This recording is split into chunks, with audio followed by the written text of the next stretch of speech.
బీరకాయ పచ్చడిని ఈ విధంగా చేసుకుంటే చాలా టేస్టీగా ఉంటుంది. అందుకోసం ఇక్కడ నేను 1/2 కేజీ బీరకాయలు తీసుకున్నాను. పైన పొట్టు లైట్‌గా తీసాను.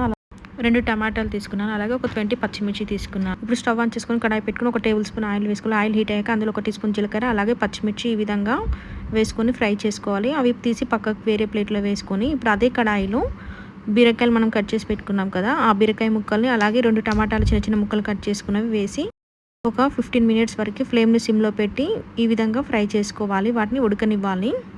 ఇప్పుడు అందులో ఒక టీ స్పూన్ పసుపు వేసుకొని ఈ విధంగా మొత్తం కలుపుకోవాలి. ఆ తర్వాత మూత పెట్టేసుకొని ఒక 10 మినిట్స్ తర్వాత మూత ఓపెన్ చేసి చూస్తే ఈ విధంగా బీరకాయ ముక్కలు అనేవి ఉడికిపోతాయి. టమాటాలు అండ్ బీరకాయ ముక్కలు. ఇప్పుడు ఇందులో 2 టీ స్పూన్ల సాల్ట్ యాడ్ చేసుకోవాలి. ఈ విధంగా సాల్ట్ యాడ్ చేసుకున్నాక ఒకసారి బాగా కలుపుకొని మూత పెట్టుకోవాలి.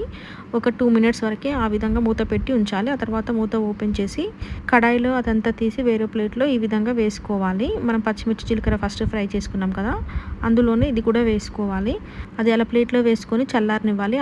ఇప్పుడు 4 వెల్లిపాయలు తీసుకొని ఈ విధంగా పొట్టు తీసుకొని అందులోనే వేసుకోవాలి. ఇప్పుడు ఇదంతా తీసుకొని మిక్సీ జార్లో వేసుకొని మెత్తగా గ్రైండ్ చేసుకోవాలి. మనం ఇందాక ఆల్రెడీ బీరకాయ టమాటా ఫ్రై చేసాం కదా, అదే కడాయిలో ఒక టీ స్పూన్ ఆయిల్ వేసుకొని అందులో 2 ఎండుమిర్చి, ఒక టీ స్పూన్ జీలకర్ర, ఒక టీ స్పూన్ ఆవాలు ఇలా ఈ విధంగా వేసుకొని అటు ఇటు ఫ్రై చేసుకోవాలి. అలాగే అందులో కొద్దిగా కరివేపాకు కొద్దిగా కొత్తిమీర వేసుకోవాలి. ఫైనల్గా ఈ విధంగా 1 మినిట్ అటు ఇటు అన్నాక స్టవ్ ఆఫ్ చేసుకోవాలి. ప్రీవియస్గా మనం ఆల్రెడీ మిక్సీ జార్లో బీరకాయ అది పట్టి పెట్టాం కదా, ఇప్పుడు అది తీసుకొచ్చి ఇందులో వేసుకోవాలి.